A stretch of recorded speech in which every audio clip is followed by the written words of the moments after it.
We'll go ahead and go on from there. So I'll lead off with the prayer. Dear Lord, thank you for the faithful servants you brought together to fulfill your purpose. As we gather in this season of Thanksgiving, may we pause to remember your abundant blessings, family, friendship, freedom, and the gift of serving together in your name. Grant us wisdom, patience, and guidance as we plan for the future of our community. We also want to give thanks to our veterans and active duty service members who sacrificed to protect the freedoms that we cherish. Bless them, their families, with peace, strength, and comfort. With grateful hearts, we we offer all we do to your glory. In Jesus' name, amen. Amen. I pledge allegiance to the flag of the United States of America and to the republic for which it stands, one nation, under God, indivisible, with liberty and justice for all. All right, thank you. Okay, for those sitting, those sitting out in the audience, if you want to speak on anything, on the very back table, there are speaker cards. Fill those out, come up, give it to Miss Julie, drop it off, and then when you want to speak on whatever topic you want to talk about, after you turn in your speaker card, come to the podium, announce your name and your address, and then you can speak on whatever topic that you'd like to talk through. Okay? Any questions on that? All right, next order of business, the approval of the minutes from October 9th. Has everybody had a chance to review the minutes? Yes. All right, any comments on the minutes? Okay, do we have an approval, motion for approval of the minutes? Motion to approve.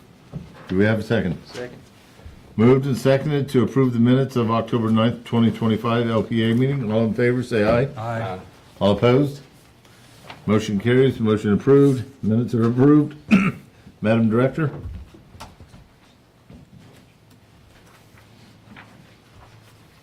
All right, good evening, everyone. Hello. Everything's turned on. All right, so the first application I have for you guys this evening is for ordinance number 2025-36, a rezoning with a request of agriculture 7.5 to agriculture 5. This property is located off of Otis Arbor Road towards the 23C side of Otis Arbor. It is 5.01 acres with a current land use of Ag B and a current zoning of Ag 7.5. So this parcel was created back in 2003 and has remained vacant since then.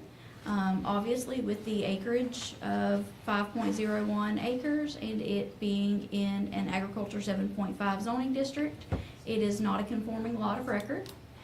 So the applicant's wish is to bring the parcel into compliance with the Ag 5 zoning so that they can construct one site-built home on this parcel. So you'll see both sides and south of this have the same land use and zoning. Across the street, there is some low density or very low density residential and some residential zoning, but this is compatible on 3 of the sides. The applicant's request to rezone would result in a conforming lot with the same uses and lot requirements, but just a minimal change in density from that 7.5 to 5 acre density. Staff recommends approval. If you have any questions, let me know. The applicants have an agent here to speak on their behalf. It's actually their contractors here to speak on their behalf if you have any questions for them. Okay, thank you. You guys have any questions for the chair or for the director? And any comments on the application? Nope. Okay, is there any public comment on this application? Yes, sir, come on up.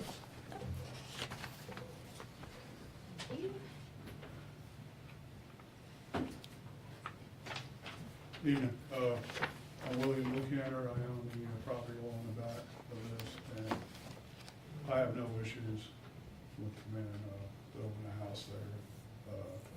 I guess he's out of town, probably didn't know. I mean, again, it happens again. Basically, I have no issues. There's 30, 40 houses on Overshield Road there, got smaller lots in it, so, that's basically all I got to say. Okay, well, thank you. Thank you. Appreciate you being a good neighbor. That's a good thing. Thank you, sir. Okay, we've gotten public comments. And then, so what's the pleasure of the board? Motion to Approve. Do we have a second? Second. Okay, we've got a motion and a second for approval of ordinance number 2025-36, rezoning from Ag 7.5 to Ag B, Ag 5 rather. All in favor, say aye. Aye. All opposed? Motion carries. Passed. Next. Excuse me. The next two applications are companion items, so if it's okay with you, Mr. Chairman, I will present them together. Yes, please. Okay, this is for ordinance number 2025-37, a small-scale land use amendment from agriculture B to very low-density residential. And the companion rezoning of ordinance number 2025-38, a rezoning with a request of agriculture 7.5 to residential conventional mobile home 1. So this parcel is kind of down the street and around the corner from the parcel that we were just looking at. This is off of Wilbanks Lane, which comes off of Otis Arbor on the 23C side. Current land use is Ag B, current zoning Ag 7.5. The acreage right now is 7.51 acres. So right now, the parcel would be considered in compliance with current standards. However, the applicant does intend to subdivide the property in the future between themselves and their children. If memory serves me correctly, I think it was 2 children that it would be split between themselves and 3 children in the future. When they get to that point, there would be additional processes required in order to subdivide it.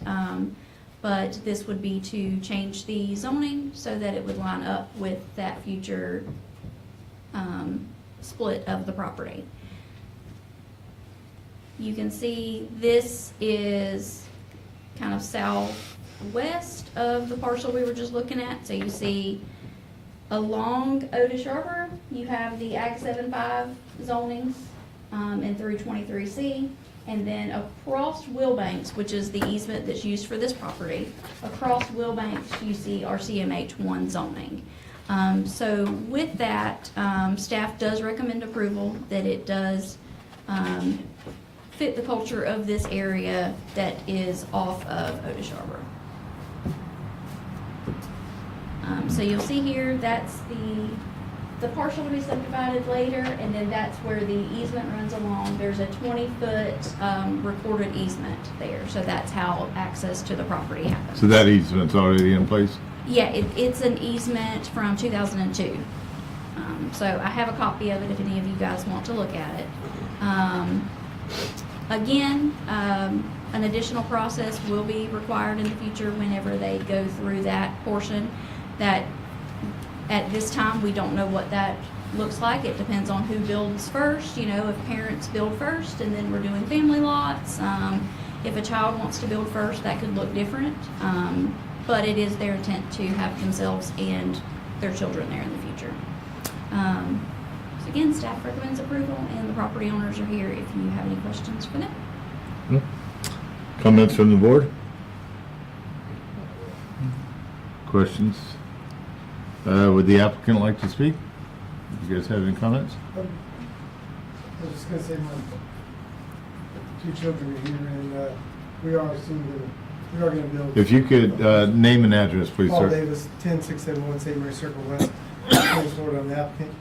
These are my 2 children, and these are the ones that are gonna be building with me. Okay.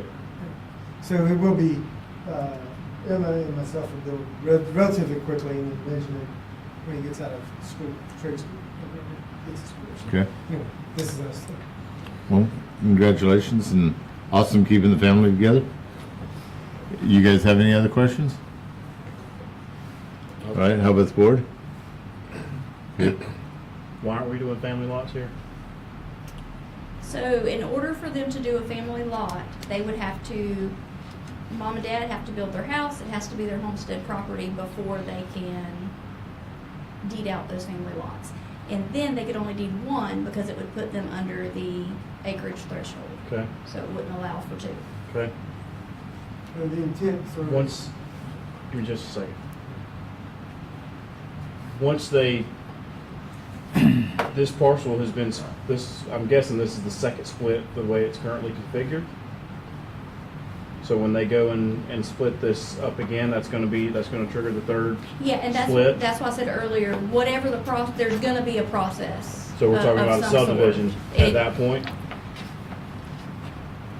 There's some sort of subdivision process, yes. Yes. I want to, again, make sure that we, you know, Right.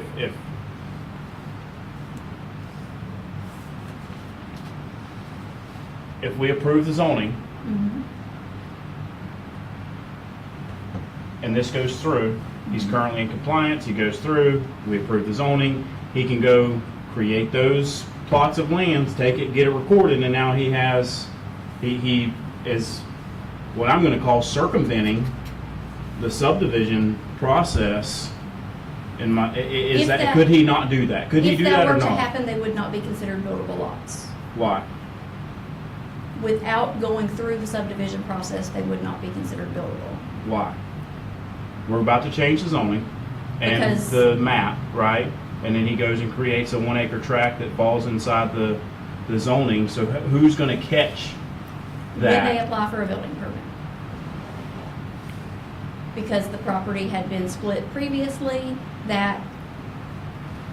that's part of the research that we do. Anytime a building Okay. permit is applied for. Forgive me for my No, ignorance. no, right? I understand. So when they apply for a building permit, that's part of the research that's done before it's approved. We look at each of those parcels and see, is this a legal lot of record? Is it a subdivision lot? Has it been split previously? Is it a family lot? So we go through all of those different things to determine what sort of lot it is. If it requires an additional process to be considered buildable, that's when the property owner is told,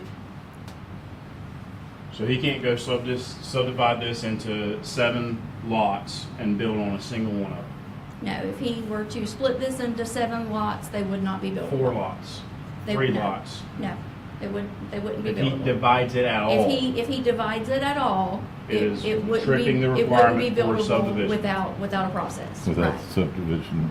and then we're going through a subdivision exemption Right. process. right, And that's been explained to the applicant. yes. Okay. Any other questions? And very valid points, Gabe. You know, we want to protect our community as well as respect the property owner. Do you guys understand what Gabe was talking about? Yes, sir, I apologize for that. I understand exactly what you're saying. And I understand the subdivision. Okay. I think you'll pass that down. Okay, hearing all that, just, yes. Think that gentleman had a- Any other public comment? Yes, sir, come on up, please. I borrow this property too. So all of your neighbors are here. And your neighbors. Again, I don't see any issues Yeah. with this. Name and address again, please, sir. William Luthander, 14466 Tim Road. Thank you. I'm right there somewhere. Yeah. I have 13 acres out there. I have 6 kids. So in the future, I would like to do that, the same thing. Mm-hmm. At some point, maybe. I don't know.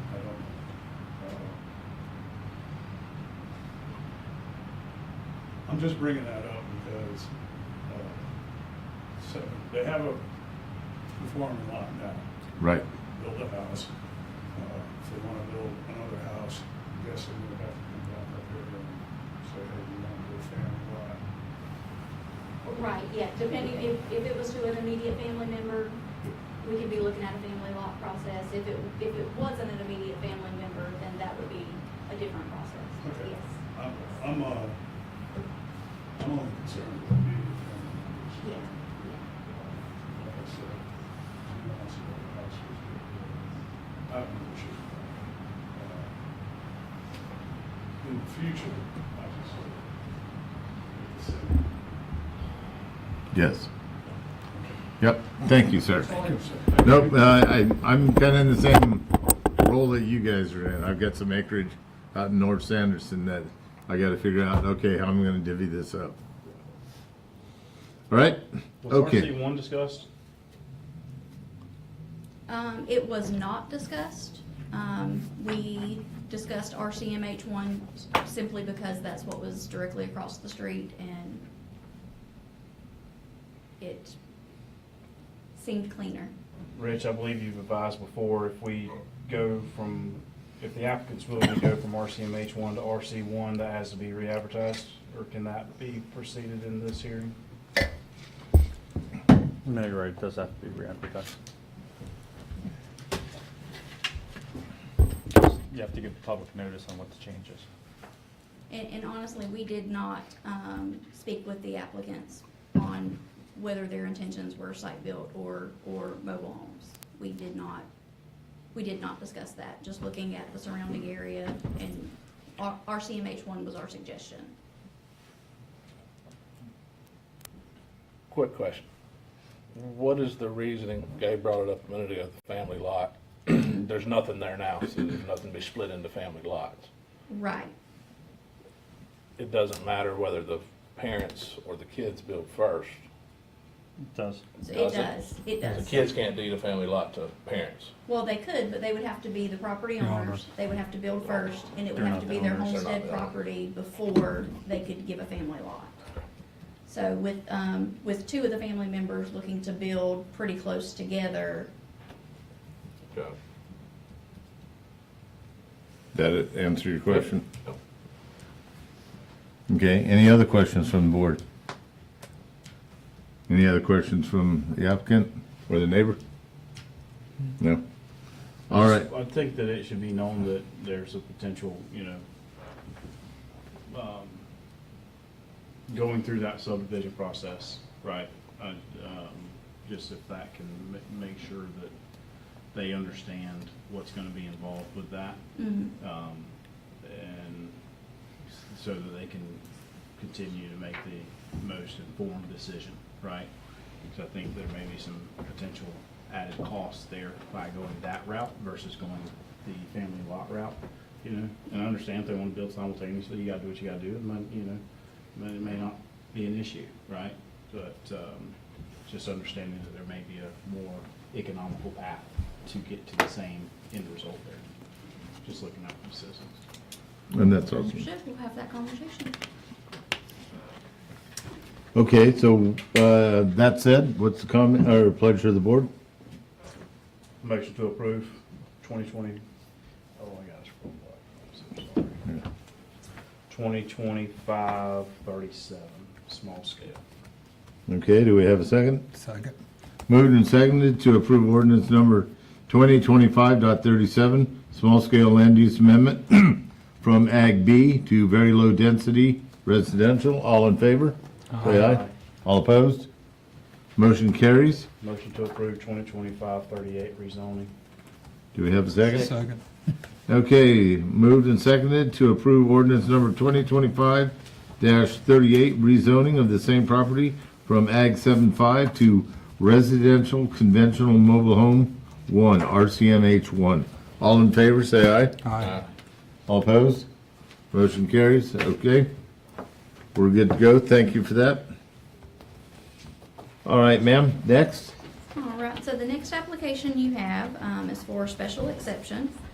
So this parcel probably looks familiar. It is across the street from the RV park. This parcel is 7.33 acres. Earlier this year, they went through the process for rezoning and land use change. The first application that you guys saw on this parcel was for an industrial land use in order to allow for RV storage.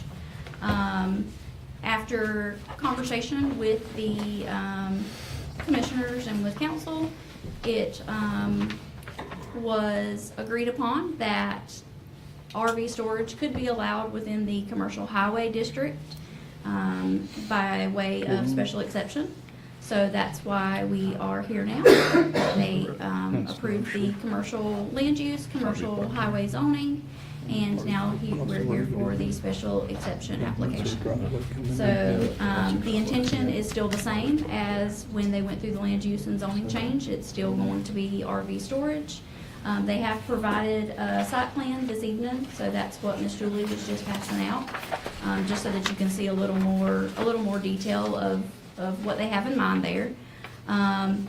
Keep in mind, this is like any other development. It's gonna have to go through a development process and be reviewed, by county staff and engineering and all of that sort of thing, before construction starts. So you'll see the land use and zoning here. The map has not been updated to reflect that commercial zoning and commercial highway, or commercial land use and commercial highway zoning. So it does still reflect those, what predates the zoning change. But that kind of gives you an idea. On two sides, it was already commercial and commercial highway. Across the street was recreation and a PUD for the RV park there. And this is a special exception to allow RV storage in commercial highway district. In a commercial highway district, yes, sir. Yes, sir. Okay. So again, you saw the land use and zoning change earlier this year, and just after some direction from the board, instead of an industrial zoning, we settled on the commercial highway by way of special exception to allow the RV park.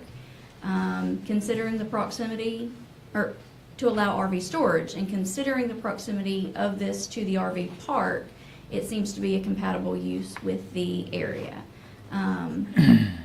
So the applicant is here if you have any questions for them. Staff does recommend approval. Okay. Comments from the board? And did you guys see what Chief Trevor Nelson mentioned?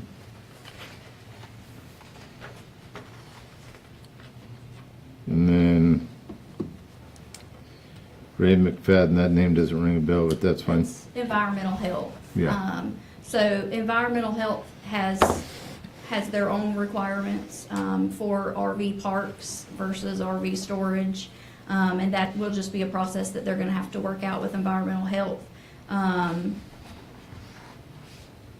anything over 5 RVs is looked at differently for environmental health purposes. Honestly, I can't tell you how that changes or if that changes their process at all with environmental health. Okay. All right. And just so everybody's on the same page, so fire rescue said they were concerned about fire suppression, and so the applicant understands that they're saying there's only a 6-inch water supply line to the campground. And he says, stating in here, I have concerns with the density of campers next to each other without adequate fire protection water. This will require the landowners to place and have independently tested dry hydrant with adequate road access, as well as other fire protection components. So is the applicant aware of that?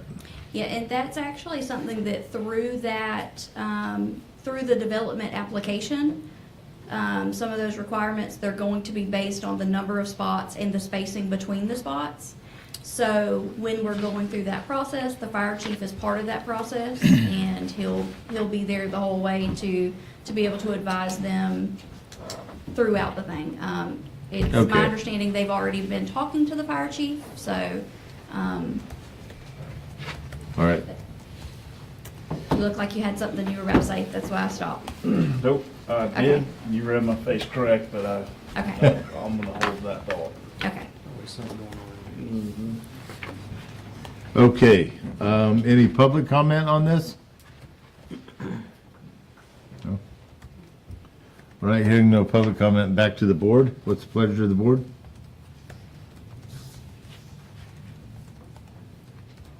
Motion to approve application for special exception. Okay, is there a second? I Second. think they're still kind of reading through it, so give them a sec. Second. Oh, okay.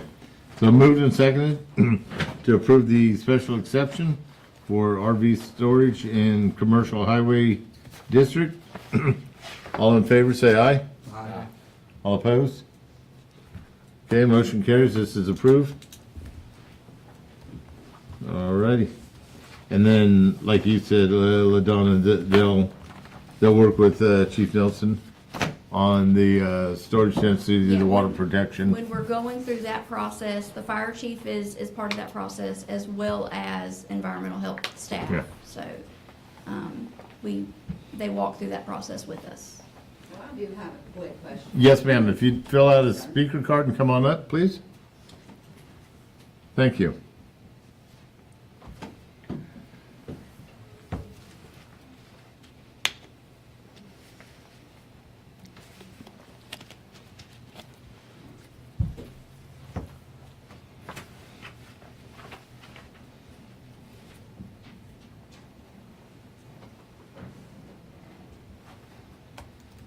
So, Amy Horn, 9809 Nursery Boulevard, the site in question. So, as far as the health, does that mean for storage, we can only have 5 RVs? Or does that, like, if it was lived in? I'm kind of Yes, confused so on that. that's something, environmental health is gonna have to answer those questions. So his comment was that over 5 would require an RV park process. I guess that's something, again, we need to discuss with, but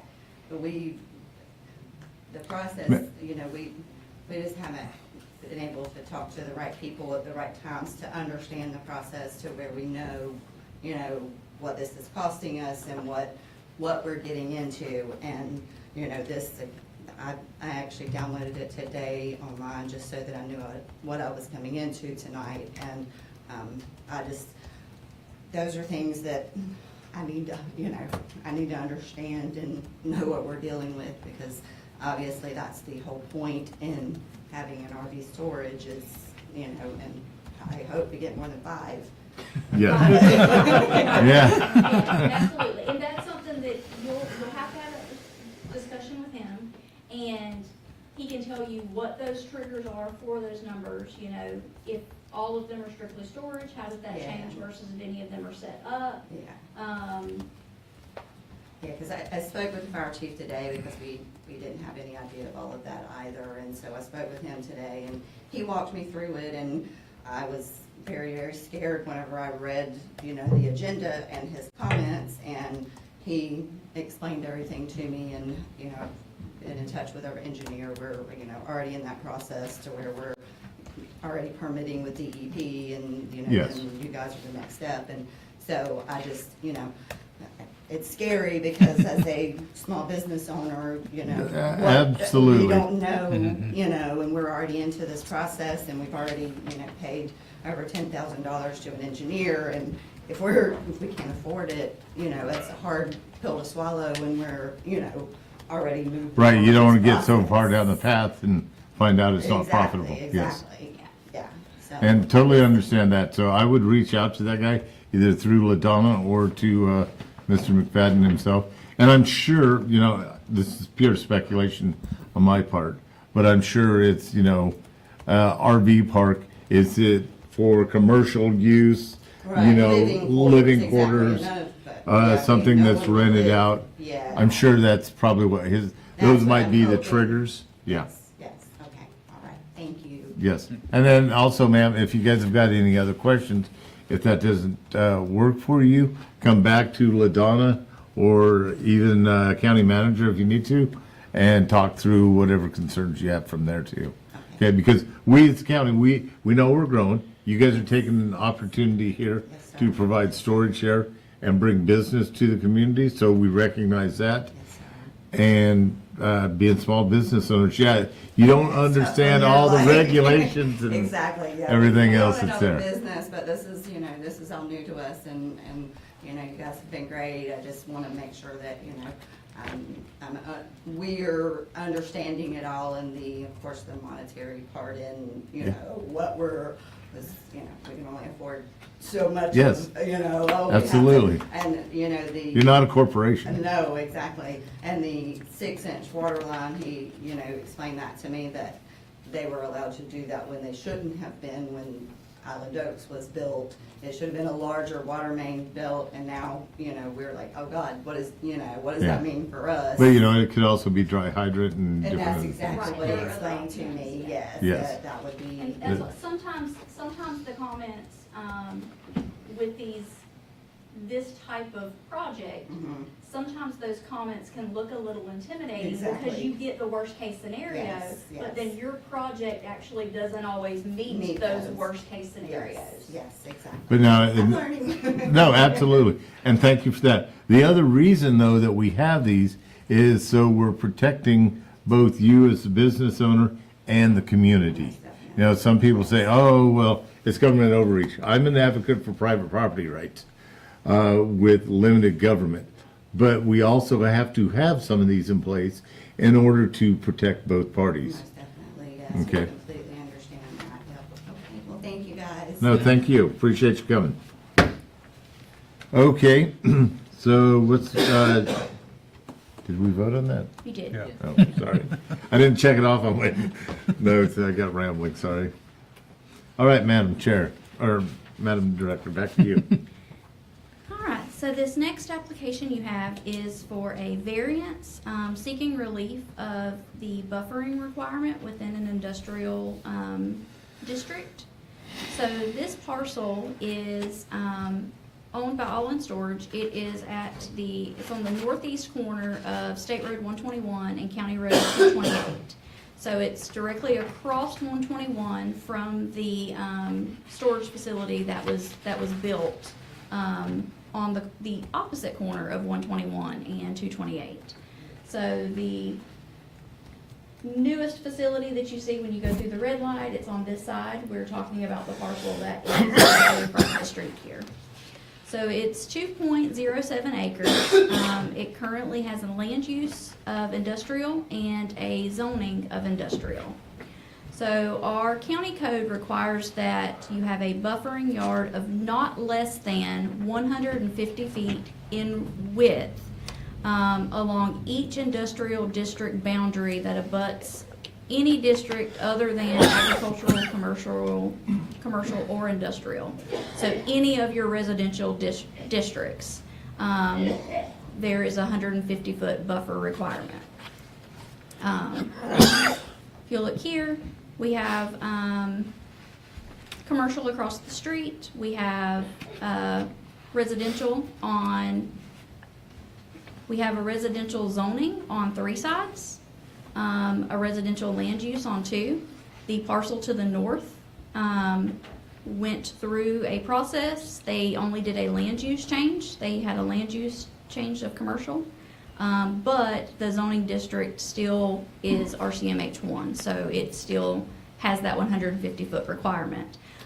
If you're familiar with the area, you know that it is not currently used as a residential lot. It has a commercial use right now. It's like an auto shop. So that is one of the areas in the county that the land use and the zoning are not compatible.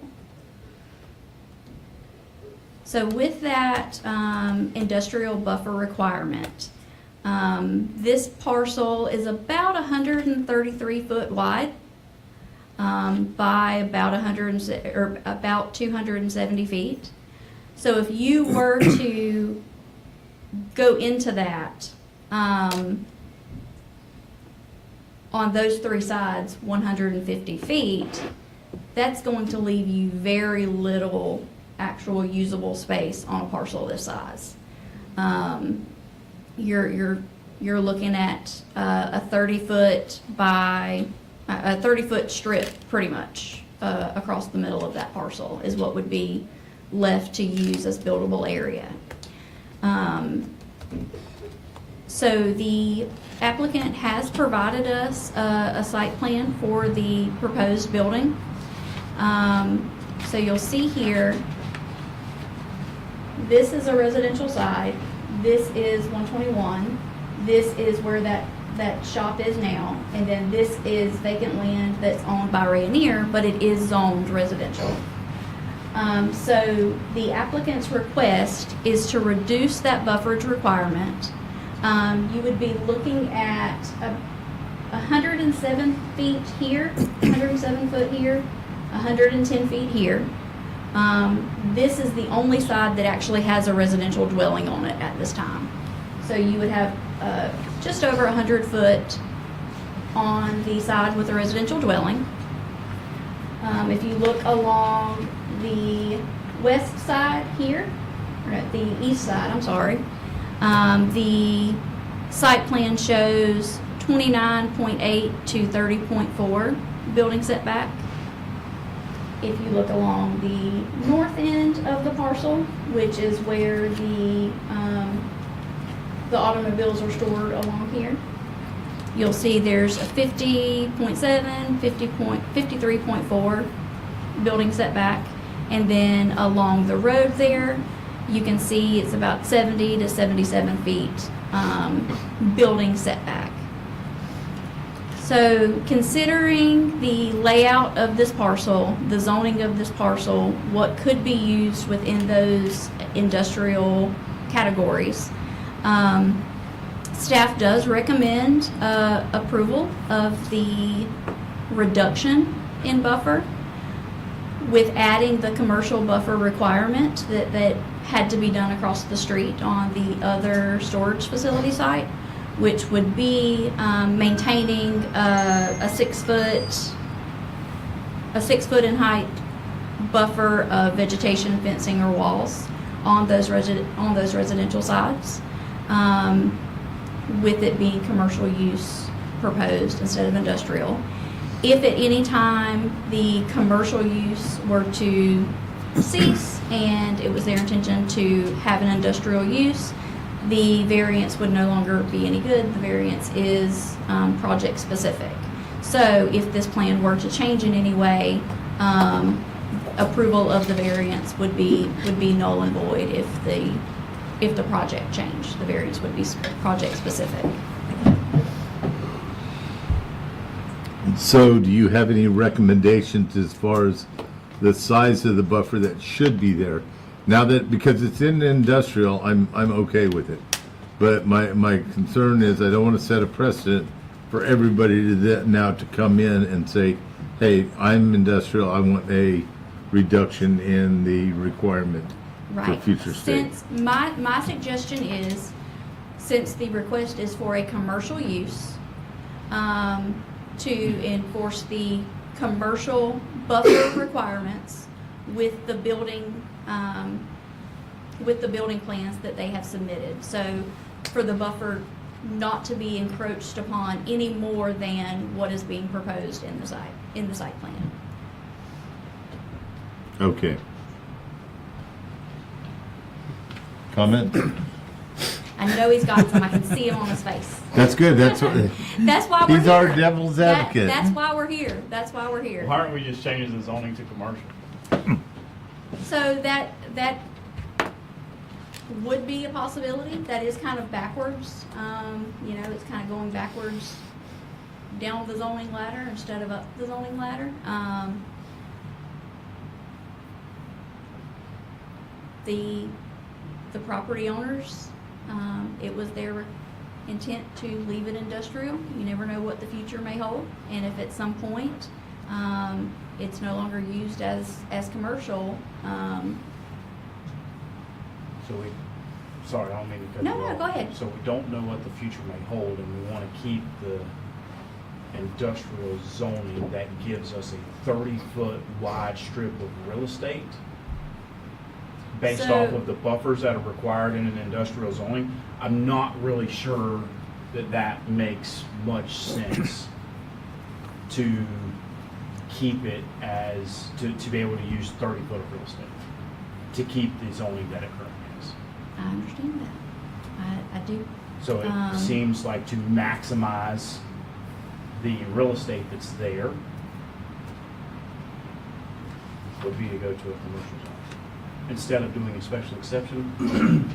And aren't there some notes about, you know, seeking variance reliefs? Like, you know, this has got to happen and this has got to happen, and if you Yes, can't so go in the- forward in all these other options, then we go and we seek a variance relief. Yeah, so they are. Can you walk me through that? Yes, so they're laid out, if you look at page 4 of the staff Okay. report, Okay. that has the variance criteria there. And based on the current zoning, it would be nearly impossible to meet those buffering requirements for this type of development.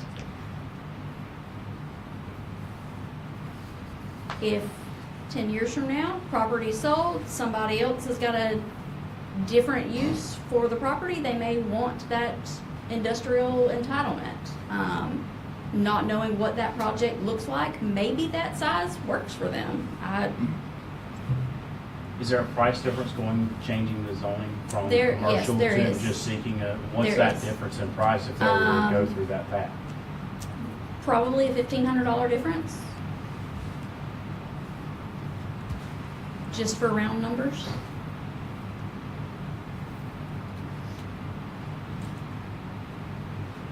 That might be why they did not request to go backwards.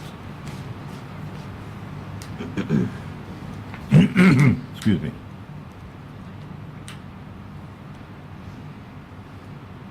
While Gabe's reviewing that, anybody else have comments? No. B, the variance request is not based upon reducing the cost of the site of development, right? I mean, I think this is, in my opinion, clearly trying to reduce the cost of the site of the development if going this way is cheaper.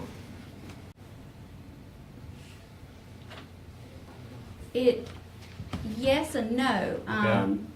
Okay. They are not, that zoning entitlement is already there. Correct. So it's two different options, a variance or rezone to something else. If Okay. So, they had to go up in zoning, developing the cost of who's saying development's up gonna and be the down? same. I think that's speculative, going up or down in Yeah. zoning. I think that's very opinionated. I can see that, I can Okay. see that.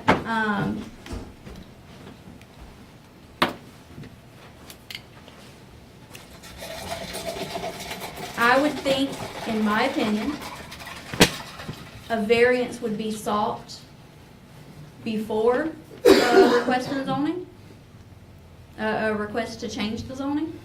I think it would be sought first.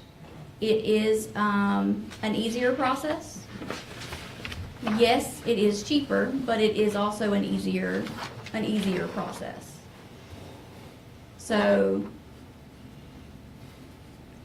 most applicants would choose to ask for variance before trying to rezone. Understood, but based off of the criteria, I think that there's two criteria on here that we're not aligning with the opinions that were given in the staff report. Okay. So, I don't know that the proposed variance is in harmony. So, you know, So you're saying B and E are the two that? B and E are what I have, Okay.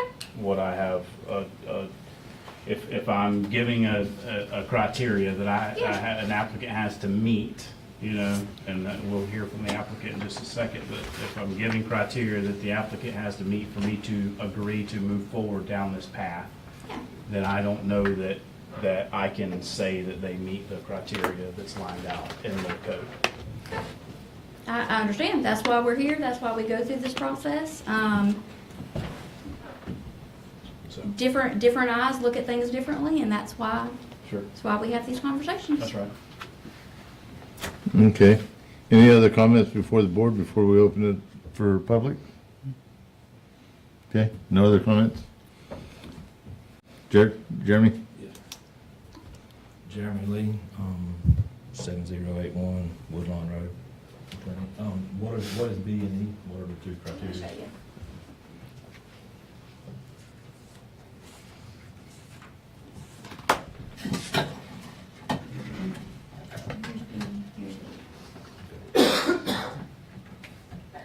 Okay, it's not based on reducing the cost of developing the site.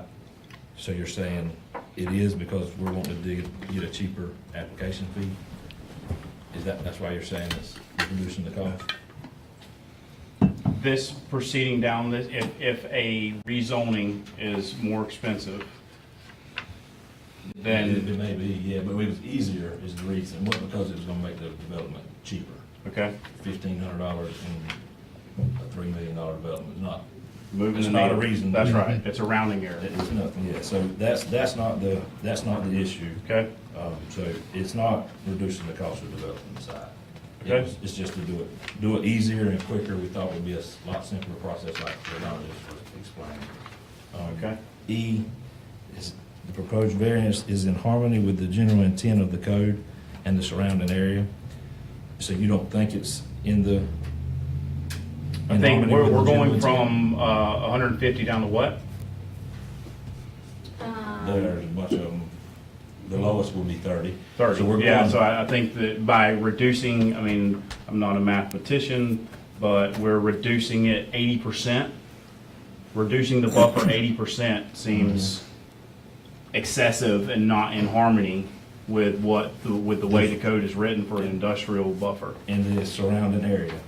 The surrounding area is commercial and residential, and that's what we're trying to have the same setbacks, to have the commercial setbacks in the industrial zone. It says in harmony with the general intent of the code And and the the surrounding surrounding area. Right. That is correct. Okay, the general intent of the code, Okay. and then that's the reason we're asking for a variance. If Yep. we were just going by the code, we wouldn't be up here. We would just go by the code, but we're just asking for a variance. We don't feel like we're asking for much. You say it's 80%, maybe, but we're doing commercial use. And the reason that we don't want to Why rezone it, aren't we going from a to? because we don't want to come up with a problem later when we go to store something, chemicals that can't be stored at a commercial place. We don't know what we're going to store there. But if it takes in industrial zoning, we don't want to have to come up with that. We've run into that in the past. But we can't, we got a storage building that's zone commercial, we can't store hazardous materials or stuff like that in it. In the industrial zone, we don't want to limit who we can store to, is the reason that we don't want to go down to commercial. Not because we're going to tear down the building and build a 30-foot wide building. That'll never happen. That's right. We don't want to limit what we can store to or who we can rent. We're going to have some commercial spaces there to rent in that building, and we don't want to limit who we can rent to. We're not going to have any kind of industrial use, but some of these regulations won't allow storage of certain things in commercial. Which is extremely oxymoronic, if you ask me. Yeah. So that brings up another point, right, for us to discuss further down the road when we're talking codes, right? Have we not had this back and forth diagram, or dialogue? So I'm not, that's a very interesting point. So that's the reason that we're doing that, and not because it was cheaper. That plays a part too. Just makes more sense if we can do a petition or a variance for 500 versus 2,500, and we think it's easier process that shouldn't have a problem getting through. That's Yeah, the reason. well, and that's what I think we'll have to have Don explain how it's easier to take this path versus the other path, so we can make sure that that's the. Right, and with this being project specific, you guys in the commission, they get to say whether or not they want to do it for this specific project. It's not changing the zoning. If we change the zoning, it's changed forever. That's right. This Well, is until just- another rezoning application. This is only project specific. So that's the reasons that we went with a variance versus a rezone. Okay. Y'all got any more questions? I just need to understand the process from Ladonna, that's all. Okay, thank you, sir. So the process itself and the motions of the process are very similar, but the requirements up front for the rezoning are different than the requirements for the variance. So for this, it's simply an application and a site plan that they're providing. There's more documentation required up front for rezoning. Also, in most cases, a variance only comes to LPA, and you guys generally have the final authority. With this being a commercial project or commercial use project, industrial use, those sorts of projects go to the commission as well. So they would have had a lot more work up front with that documentation that they had to provide us for the rezoning process. So generally, for rezonings, we tell people, on average, they pay $1,600 to $2,600 for a rezoning. That process takes 12 to 16 weeks from the time we have all of their documentation. With a variance, you're normally looking at 8 to 10 weeks because the meeting requirement is less. And you're looking at $565 for the application, and you're providing normally minimal documentation and application and a site plan.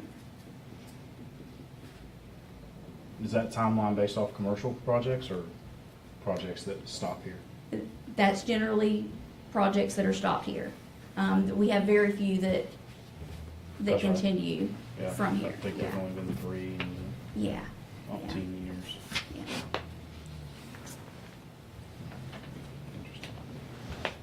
Okay. But I do think one good call out was, and I took a note here to do a SWOT analysis of the commercial versus industrial. So like when I had a business in the city of McClenny, I had to get industrial zoning. It was light industrial because we were considered manufacturing. Yes. Yes. But that commercial has got these restrictions, to his point about, chemical storage or whatever. It would be worthwhile as we go through the comp plan to look at those and say, where do we balance this out? If I remember correctly, correct me if I'm wrong, it wasn't Does that make paint. sense? Certain types of paint were considered, You'll pass were that not back allowed down. to be stored in commercial. There were some very odd requirements that, So yeah, maybe for as we go through the storage, comp yeah. plan, we can harmonize that, or, put some stricter requirements around it. So when the applicants do come forward, here's what we want to do, and here's what commercial allows you to do, and here's what industrial allows you to do. Well, because if we're doing, and not to add insult to injury to the prior application for the RV and boat storage, but golly, we have oil and gas that's about to be in potentially how many, spaces out there, Yeah. right? Does it get any more hazardous than that, right. right? And so, but we can't store paint in a storage facility? Like, Right. what good sense does that make? I don't get it. I can tell you the answer to that. You can? Yeah, Thank because you. generally when you're zoning to less intense or more intense, what happens is you have significantly different buffers. And by keeping the building further away from residential property lines or Okay. from other buildings, that's the intent. Is so when you change zoning, you want your industrial to be further away from other stuff so that it creates less of a safety hazard. So think about everything that you do Sure. is based on the police power of the commission, which is delegated to you as the LPA. So with that delegation of authority, what you're looking at is health, safety, and well-being. So that's kind of where those codes are crafted that way. But as it relates to storage of chemicals, paint, gas, oils, hazardous, I think that to allow that to be in some form in one district but not in the other. I get the increasing the buffer. I get the point that you make there, and I think that it's widely followed and should be. But I'm just flabbergasted at the storage. That's all. Okay, any other comments from the board? All right, Mr. Todd, Yeah, I'm sorry. Oh, Yeah, never mind. Yeah, have you his- got it. You have his card, never mind. Thought you were skipping on. yeah. no. I was gonna open it back up for the public. Yes, sir, Mr. Todd Hunt. Hunt, 3539 Penelope Lane, McLean, Florida. My only one comment is on mine would be for an exit plan. You asked, well, we would just go straight down to commercial. Sure. Again, would it be far-fetched at 30 feet or whatever the person would have to come do? Would we probably sell? No, but when you're in it, or you own it, or you got it, you do gotta think about an exit plan. Sure. And what would that be worth? 50 years down the road, what's 30 feet gonna be worth? Yeah. Or 2 acres with a 30 feet industrial would be, why we wouldn't wanna just step down. Would it make sense to, either one of us to do it? No, financially not. But if we step down, we do lose that if that was an exit plan down the road. Yeah. Would be one of the reasons to not do it. Sure. It was bringing the future value down if there was an exit Yeah. for a potential person to come in for that. And having had there been a bullet up there that says, we want to keep it industrial because it allows us to broaden our customer base, right? And what we can and store on this property. I mean, that's the golden ticket, right? But all we're talking about is just reducing a buffer, right? Because we don't want to go to zoning, and then when you look at the application fees, right? I just, again, have to follow this criteria here. I understand. And it would without be- having that it knowledge would and be- information. It's like Jeremy said, 1,500 to Yeah. a $3 million That's right. project. It's a rounding error. Yeah, that's just. That's right. That was all. Thank you. Yes, sir, thank you. Okay, any other comments from the board? From the public? Seeing none, what's the pleasure of the board? Motion to approve variance seeking relief from buffering requirement. Second. Okay, moved and seconded for the variance for all storage investments. Variance on the buffer requirement on the industrial zoning. All in favor, say aye. Aye. All opposed? Motion carried, motion approved. All right, madam, back to you. All right, so this is the last application that we have for tonight. This is for a subdivision development known as Arrowwood. You guys saw this earlier this year as a subdivision exemption application. Once this application made it to once the previous application made it to the commissioners, it was denied based on the exemption process. And it was the direction of the board to reapply with an actual subdivision application without the exemption part. So that's what you see here is the full subdivision application. So this parcel is located just off of I-10 on the 229 exit in Sanderson. So where the new fire station is in Sanderson, that's this spot right here. So if you get off of I-10 and go north, this is on both sides of the property, or both sides of 229. So it's currently 300 acres with a land use of Ag B and a zoning of Ag 7.5.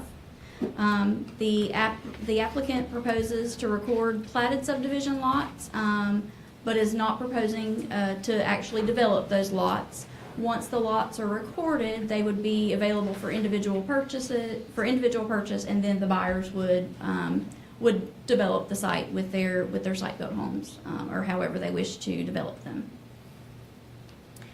So you'll see here the land use, zoning, and flood maps. So this area is in that downtown Sanderson area, so there are a lot of land uses and zonings surrounding this, so that's why I kind of zoomed out, and I left the descriptions on the bottom there so that you could see what each color meant.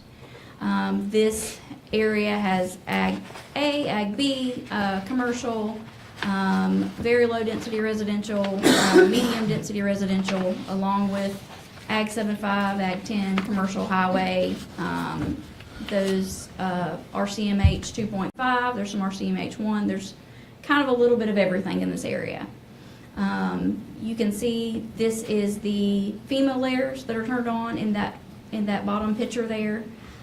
So you do see a good portion of this parcel does lie within the flood zone.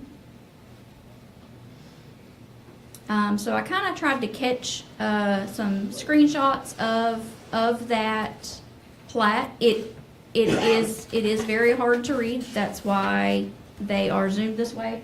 I do have some larger copies if you guys want to. Please. To look at it might be a little easier to read. There's two of them if you guys kind of want to share there.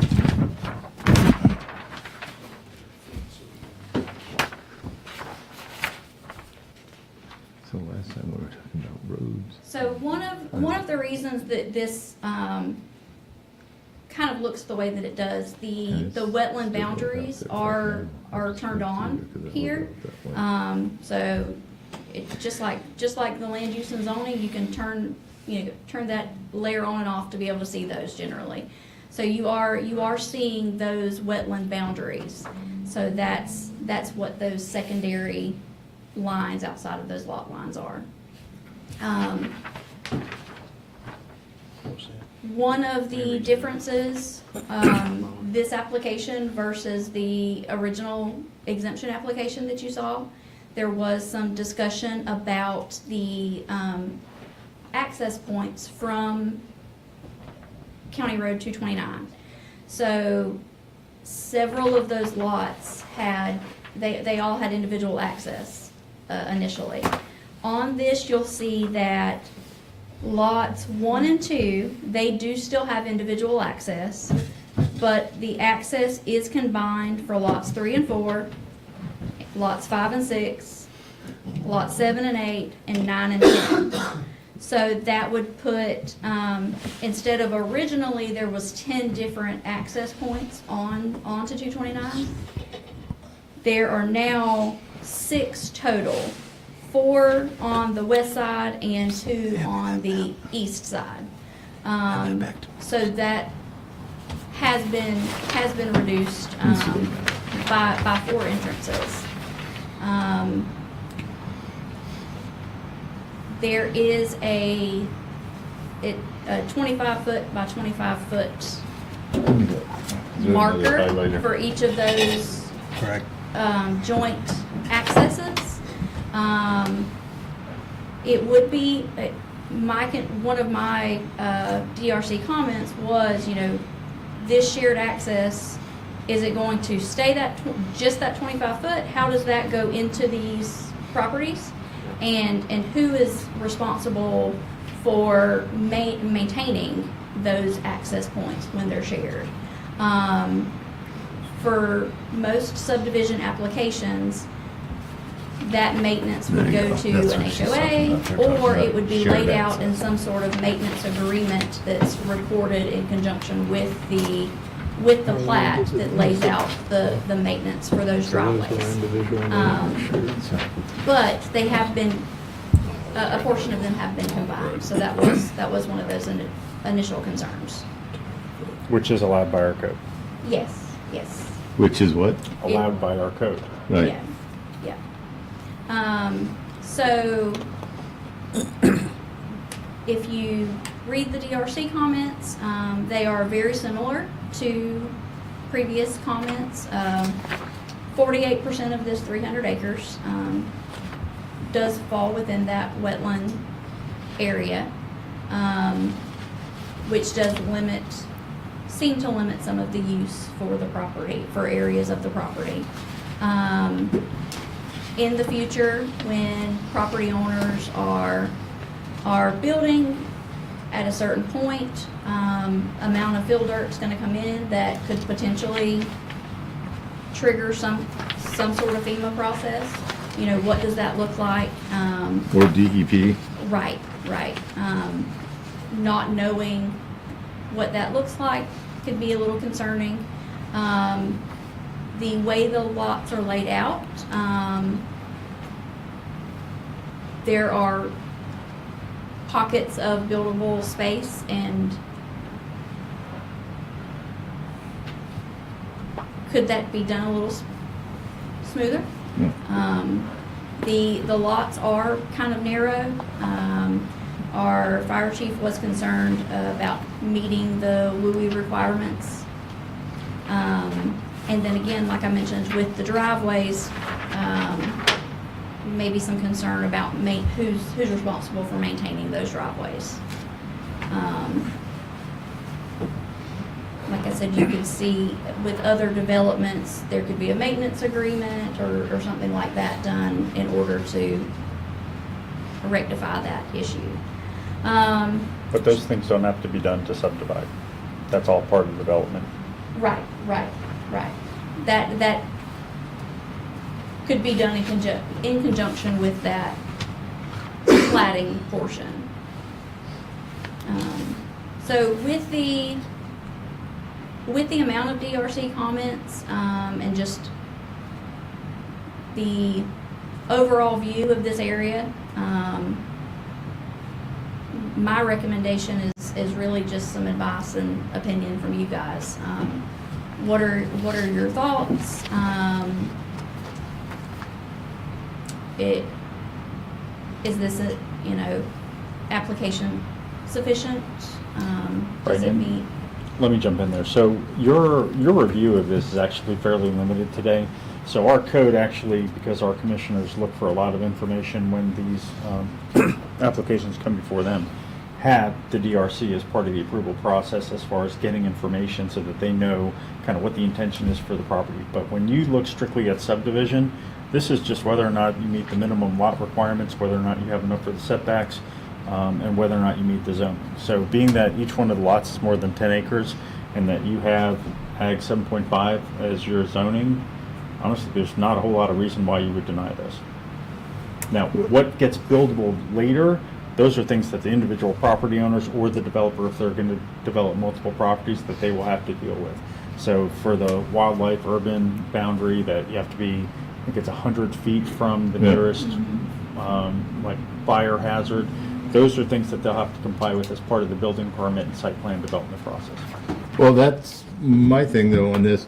So one, the applicant has addressed the concern about the multiple access points out there onto the road. Or they've tried to. They've Right. said we're going to have shared driveways. Correct. So they've reduced if it's a shared driveway, we've reduced it by half or whatever the number is. Cut down the curb cuts. Yeah. Yeah, cut down the curb cuts, thank you. But again, that end of the county and that area specifically is intended to be one of our commercial nodes down the road for the community, for Baker. Bookending the county with industrial and Enterprise East, and then Woodstock and all of that on the western side of the county. And then to go and plug a residential community into that I-10 node or that exit, to me, makes no sense. But it already is a residential community on the Ag 7.5. They're allowed to do that by right. This is just Okay. how you chop up the land. Yeah. And unfortunately, I think some of the, the DRC comments are valid. I mean, there are going to be problems I would anticipate that any builder's going to have to deal with as far as where the wetlands are positioned, kind of what the drain off runnage is, that you don't affect the floodplain. And you can see, this is one of the few subdivision maps that I've seen that actually has topo on it. So there are water issues, but those are things that they deal with on the building permit side. That's not part of the subdivision requirement. But the applicant also said that they're not going to build this out. They're just looking to get it platted and the exemption put in. And then that is all on the homeowner. There's no exemption. I mean, I'm sorry. So what happened was the first time they came through the process, they were trying to use the exemption to the subdivision requirement. If any of y'all remember, Laura Dietrich used to talk about the first half of the football game, second half of the football game. It just stopped them from having to provide a lot of information up front. Well, the commission said, look, we don't want you to have that exemption. They didn't deny the application. They just said, we want you to go through the full process where you submit the documents that are required under our code, which they did, which is provided. What additional documents were provided?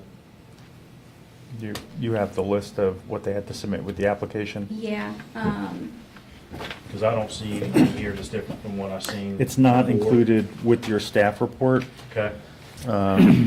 So, Rich, I'm understanding what you're saying about what is being presented today and the items that would be addressed later down the road. Yes, sir.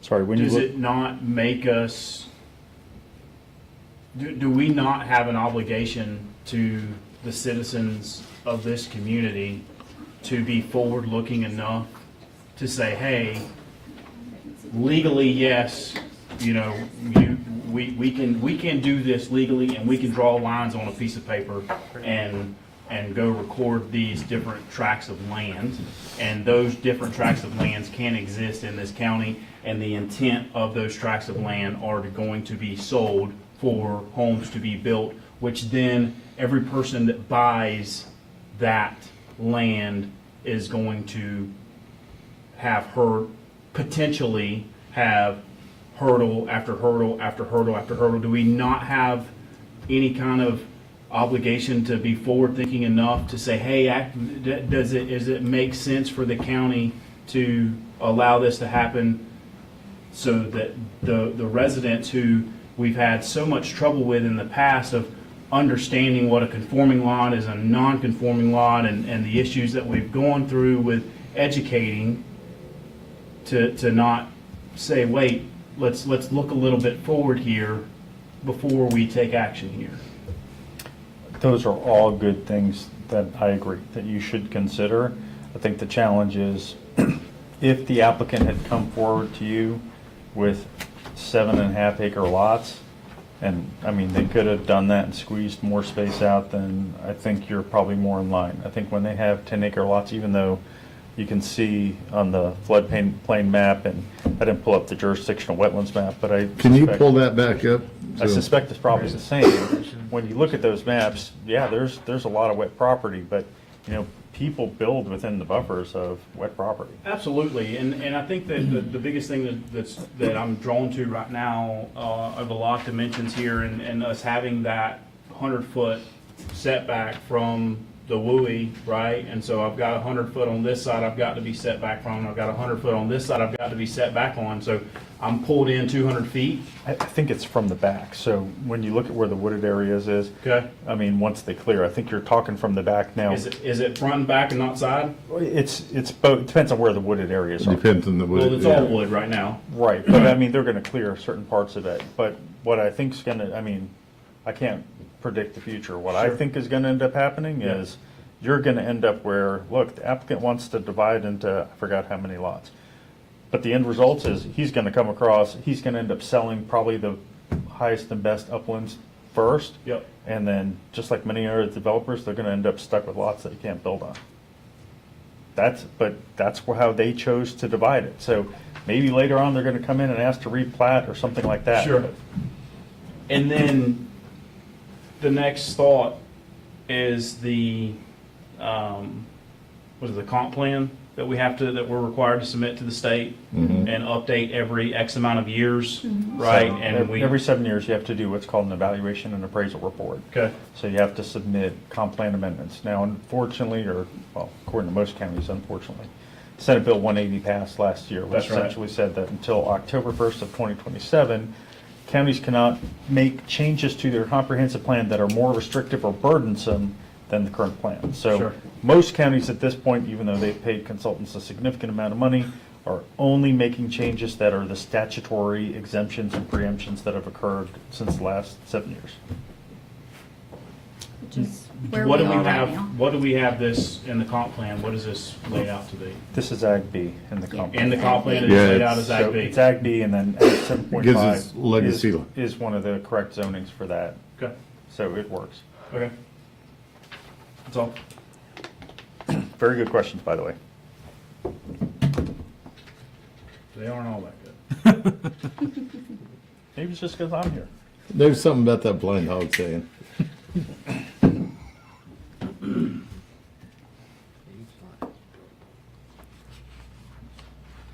How about you guys, any thoughts? We're gonna pass down the other information here in just a Yeah, so moment. that's just for you, that's the exemption Okay. application and the regular application, Yeah. so that you can see, there's in the exemption application, there's kind of a check off Yes, ma'am. that they have to meet, and if they meet all of those, Just wanted to read those. everything on the check off sheet, So this is the original.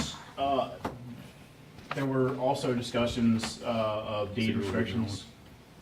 Is that, are we here talking about deed restrictions? Not, No, not for not now. subdivision. This Yeah. is just how do they want to draw the lines on the map? Yep, understood.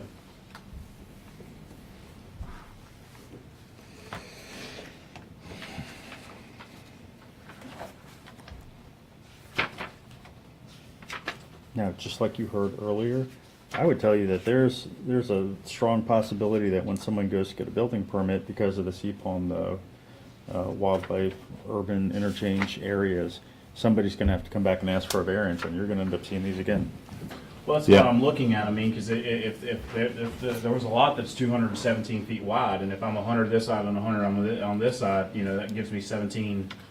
What I think is gonna end up happening is either somebody's gonna come in for a variance, and again, I don't have a crystal ball, or they're gonna end up having to sell double lots, and Yeah. people are gonna have to build on the double lot on 15 instead of, or on 20 instead of 10. Well, and what I'm looking at is probably those those, let's call it top 5 sites, the highest property there. Those guys are gonna have to come in, and now we're just setting ourselves up for variance after variance after variance. So you don't have to, you have to grant them. Or, That's right. That's right. okay, yeah, no, you don't have to. Yep. Historically, we have though. You know, somebody comes in, they've bought something, it's, you know, it's buyer beware.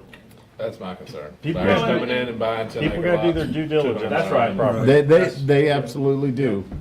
not up to us But back to policing, Gabe's no. point, we as a board and citizens of the community volunteering for this, we want to look out for our current residents, our future residents, as well as taking care of, you know, the green space and the industrial, because we want to grow. So it's a balancing act. I agree with you, but then what you're talking about is really considerations for rezoning and the comp plan amendments, whether it's small scale or large scale. When you're talking about subdivision, your criteria for subdivision is, do you get to a public access paved road? And if you're creating interior roads, those roads have to also be paved. Does your lot meet the minimum size requirements and whatever the setbacks are? Once you And in cross this that, case, okay. they do. They That's all. do. That's right. Based on That's this, all it checks is. all the And boxes. this one, it checks the boxes, even though it's, okay, So thank this you. goes through, what's next? They plat the land? Yep, They can sell individual lots, they can. 10 acre lots. Okay. Any other comments from the board? Sir, would you like to speak? Bring up your speaker card, please. Might as well. We figured, you know, Everybody else you're is listening to outside, us, so. Yeah. My name is Pete. My name is Pete Scribo. I represent Arrowwood FL LLC. And I guess I want to say a couple things just because I know that there's been contention around this. And I do want to clarify that the commission did not deny this. We didn't get to that point. Yeah, I do apologize, it was Yeah. withdrawn, it was withdrawn, it went for one hearing, it was withdrawn. I'm going to go over here and point out a couple things. Is that okay? Can you guys hear me if I do that? Is that all right? There's Mhm. is there a We used to laser? have a little Yeah, there's pointer actually- Yeah, somewhere. Yeah. for so just, here, just for it's, folks online Okay. and button recording there, and you purposes. got a Yeah, green that's light. fine. So a few things. We did look through the current zoning, LDRs, looked at the comp plan, and made sure that we complied with all of those items. I did even look into that, the node that you spoke about by the Right, highway mhm. and some of the things. And in Thank looking- In looking at those items, we still feel that this plan, it complies, and B, probably makes more sense than some of those things. I know some of the comments in here were industrial, commercial, so currently those uses can't happen here, nor can they happen based on the comp plan. So you're right, there's a lot of 50, whatever you said, 48% of wetland. We had this, this isn't based on a map from the internet, this is based on Kimley Horn's wetland delineation, walking around and identifying exactly where the wetlands are. And as you guys may or may not know, because something's wet doesn't mean it's a wetland, and because something's dry doesn't mean it's a wetland. It's based on plant species and a variety of different things. But, so they delineated this, and we based the layout on the delineation. So each tract has at least an acre of upland that exists. And to create a commercial or industrial use here would probably be very challenging based on the wetlands because of the way that it's broken up. So again, the most challenging lots, we'll call them, are just south of the fire department probably. Those multiple lots right there. And those, we also read through the entire CPAW and take into account that the rear separation that was spoken about. And most likely, because of the small area there for those, they will most likely get cleared probably entirely to the sides as well for spacing and just use of the land. But there is distance to get the 100 feet, and it is wet back there. It's not a great fuel for fire, I will say that, but nonetheless, it can fit the parameters of the CPAW as well. We will be doing deed restrictions. Though they're not finalized at this point, it would be no mobile homes, no double wides, no commercial use, no further subdivision, and Well, you no- can't do any of that now. So you don't have to deed restrict. No, I'm just sharing that information, but yeah, just saying, we will do that. I did bring that up previously, so I just want to say we will be doing those things. No junk cars, some other items.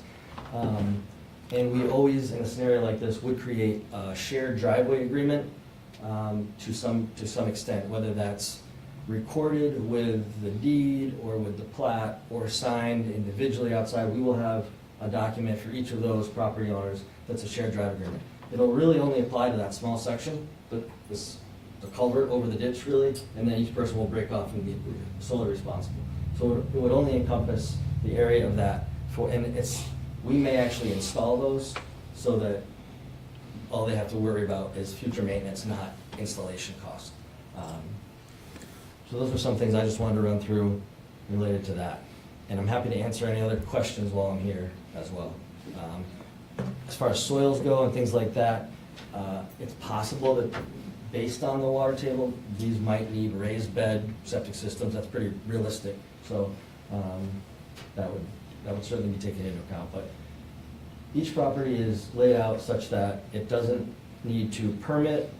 If they don't want to, they can stay away from wetlands, build a home, and not have to, impact any wetlands if they didn't want to. So that's kind of just a couple things I wanted to address while we were here. Okay. Well, thank you for bringing this back. We appreciate it. Sure, no problem. And have you any questions for us? I don't believe so, no.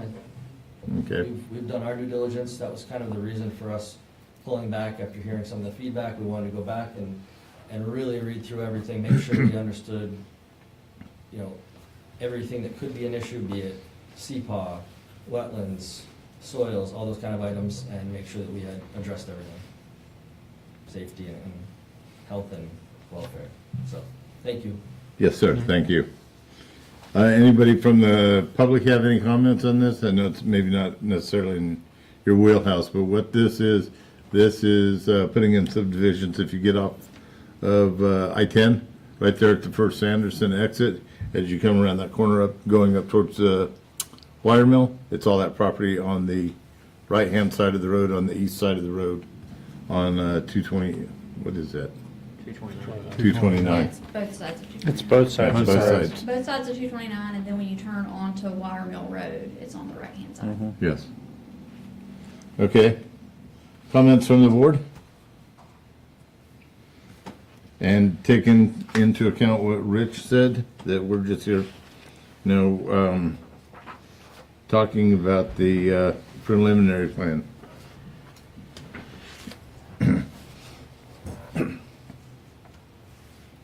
Nobody? Do we have a motion? Motion to approve subdivision for development review, preliminary and final. Second. Okay, moved and seconded to approve the subdivision for development review. County Road 229, Wire Mill Road, Arnold Road, north of I-10. Application by Arrowwood. All in favor, say aye. Aye. All opposed? Okay, motion carries.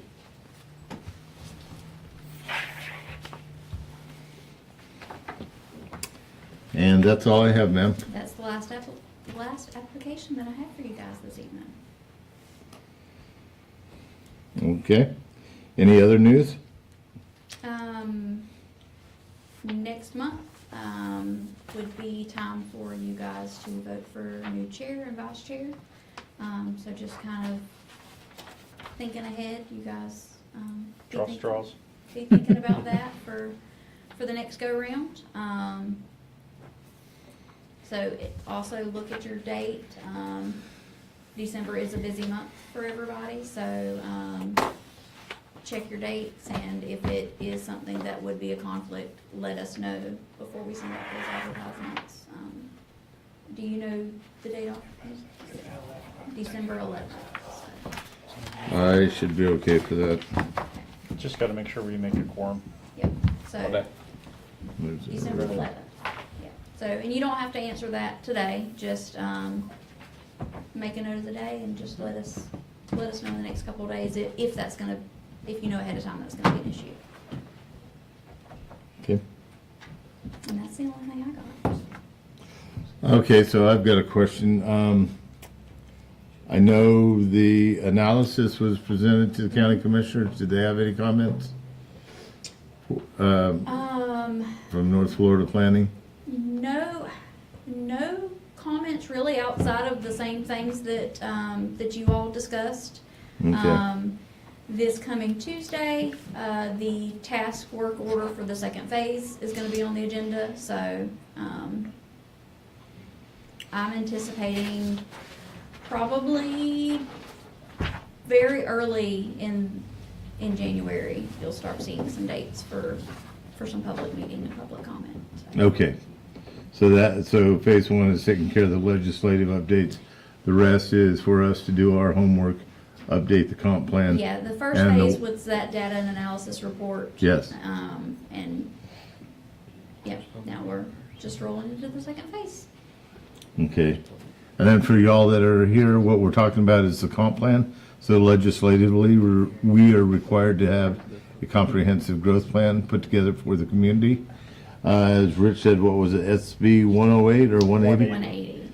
So the legislature kind of tied our hands and said we can't make it any more restrictive than what it currently is, but we need to go through and add some components into our comp plan because we've got several different subdivision applications that have come in. We've got solar farms, we've got agri-hoods, other things that we want to include in our comp plan, and we'll be having public workshops on that.